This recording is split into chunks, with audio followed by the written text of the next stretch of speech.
சுகமா இருக்கீங்களா? சந்தோஷமா இருக்கீங்களா?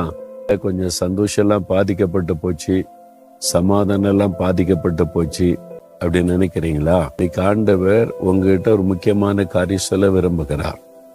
எல்லார்கிட்ட இல்ல, சிலர் என்ன பண்ணி இருக்கிறீங்க? நீங்க தப்பு பண்ணி ஆண்டவர் துக்கப்படுத்தி கேடு உண்டாக்கி கொண்டு சமாதானத்தை இழந்து போயிட்டீங்க.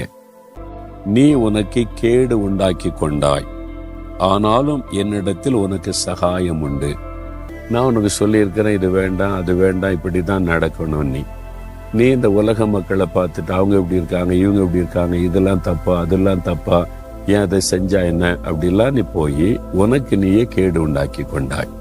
அப்படிதானே? ஆண்டவர் சொன்னார், என் மகனே மகளே, நீ உனக்கு கேடு உண்டாக்கி கொண்டால என்கிட்ட உனக்கு சகாயம் உண்டு. நான் உன்னை மன்னிக்கவும் உன்னை அரவணைக்கவும் உன்னை ஆசீர்வதிக்கவும் நான் ஆயத்தமா இருக்கிறேன்னு சொல்றார்.